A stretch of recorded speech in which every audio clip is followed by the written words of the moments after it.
నిరీక్ష prayer house మరియు centre సంఘముల తరపున ప్రభు పేరట మీ అందరికీ నా హృదయపూర్వకమైన వందనములు.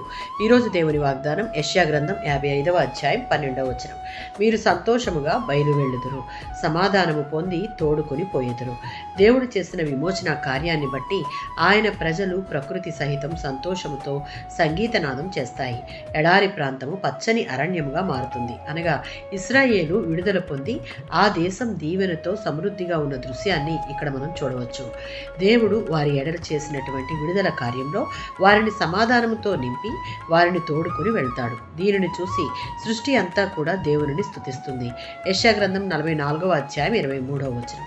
ఇశ్రాయేలు వారికి క్షమాపణ, విడుదల దొరికితే దేవుని యొక్క హృదయానికి గొప్ప ఉల్లాసం కలుగుతుంది. ప్రకృతి అంతా ఈ ఆనందంలో పాలు పంచుకోవాలని ఆయన యొక్క కోరిక. యెషయా గ్రంథం 51వ అధ్యాయం 11వ వచనం. యెహోవా వెల ఇచ్చి విడిపించిన వారు పాటలు పాడుతూ సియోనుకు తిరిగి వస్తారు.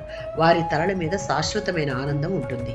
సంతోష ఆనందాలు వారికి ప్రక్క తోడుగా ఉంటాయి. తద్వారా దుఃఖము, నిట్టూర్పు ఎగిరిపోతాయి.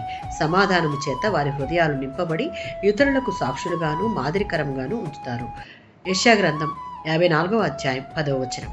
ఒకసారి దేవుని అనుగ్రహం పొందుకొని దేవునితో సహవాస అనుభవంతో జీవితాన్ని కొనసాగించేవారు వారి మార్గంలో పర్వతాలు తొలగిపోయినా, కొండలు కదిలినా దేవుని కృప వారి నుంచి తొలగిపోదు. ఆయన ఇచ్చేటటువంటి సమాధానం వారిని విడిచిపోదు అన్న సంగతి విశ్వాసంగా మనం జ్ఞాపకం చేసుకుని ముందుకు కొనసాగాలి. దేవుని మహాకృప చేత పొందుకున్న ఈ విడుదలను కాపాడుకుంటే దేవుడిచ్చిన సంతోషము, సమాధానము మన జీవిత పర్యంతం మన వెంటే ఉంటుంది. ఆమేన్.